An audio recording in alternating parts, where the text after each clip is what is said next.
Good afternoon and welcome to yet another exciting episode of Forest. Forest means Face of Reality Expository Series Teachings with George Charisma. I am really elated in my heart because I want to talk with you on a topic that has actually animated my life for a very long time. I am talking about public speaking, and more specifically I want to talk with you on how to overcome stage fright. How to overcome stage fright, or what some people call microphone fright. Research has proven that every speaker has a certain degree of fear as it relates to approaching the microphone for a function or for a speaking engagement. Imagine that somebody calls you up and tells you that you would be speaking, addressing a group of people, maybe 500, maybe 1,000, and he mentions certain dignitaries who will be present. And your level of anxiety shoots through the roof. You are wondering, what would you be saying? What if you miss your words? What if you don't get it right? What I know is that you never have the second opportunity to make the first impression. So how do you position yourself in such a way as to leverage on the fear that is associated with public speaking rather than being swallowed by it? Now, you have to first of all come to terms with the fact that mic fright is normal. It's normal. I mean, if you do not have any kind of anxiety during the countdown to a speaking engagement, you will just be complacent, you will be carefree, and that will not push you to the point where you prepare. So such anxiety is in order. The problem is if it gets to the level where it makes it difficult for you to be able to perform as you should. So what should you do to overcome this mic fright? The first key I already gave you is that have an understanding or make peace with the fact that mic fright is normal. Even the most accomplished and prolific of speakers struggle with some percentage of mic fright, no matter how negligible.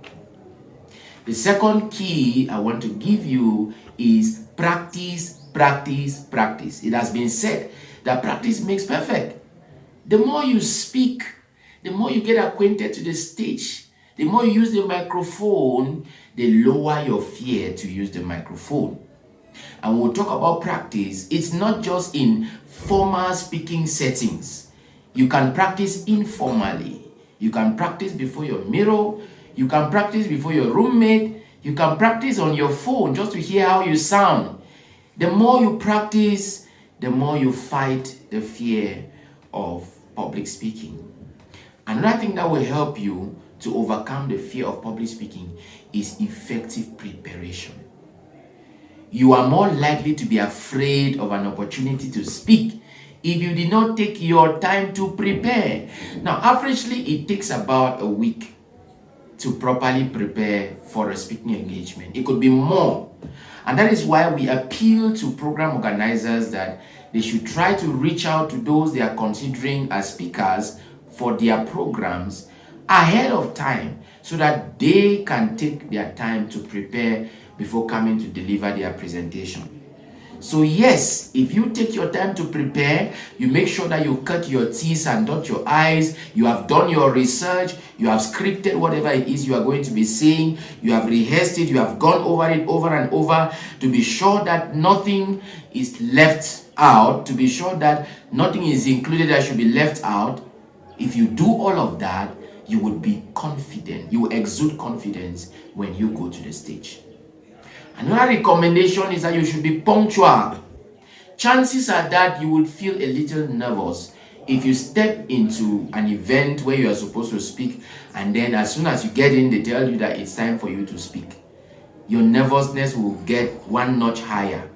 So punctuality will help you calm your nerves. It will help you acquaint yourself with the temperature in the room just before you speak. Another thing I want to say is that please do well to focus on the impact of your message and not on the personalities in your audience. Focus more on the impact of your message.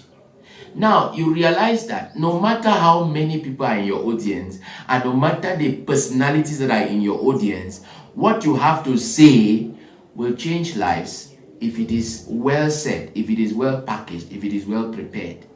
So let the consideration of the impact of the message be amplified above the fear of facing the people for whom the message is intended. If you focus on the impact your message will produce, then it's going to help you overcome stage fright. Now, realize that nobody invites a speaker to come and speak in an event as an experiment. If they invited you, it's already a sign that they believe in your ability to deliver. Otherwise, why would they skip so many speakers and settle on you? That alone is supposed to be a confidence booster. The fact that they settled on you and invited you and not anyone else should be a confidence booster. Another thing that would help you to increase your confidence on stage is dressing. Dressing is a very important part of confidence, and dressing is a very important part of effective communication. So how you dress for an event matters. Every event has its own dressing code. If you are not too sure, ask questions. Do your research. Do your findings. Be sure that you show up well dressed, because your dressing is going to add weight to your message. That is very, very important. Now, the last but one thing I want to tell you is that realize and remember that no one is perfect. Even the best of speakers make mistakes on stage, because many times stage fright is sponsored by error consciousness. When you are too error conscious, okay, on your way to the stage, you will be frightened. You will be frightened. So remember that nobody has it all. Nobody knows it all. Nobody has seen it all. Every speaker is work in progress. This should encourage you, because you will make some mistakes. I have made a couple of mistakes over the course of my speaking career, which began sometime in 2011. When we record videos, we edit some of the videos we record because we make mistakes. Everyone is prone to make mistakes. The important thing is to be interested in feedback, so that when you get the feedback, you'll be able to improve on yourself. And the next time you come on stage, you have raised your level of excellence to another notch. You have raised it one notch higher. That is very, very important. The last thing I want to say about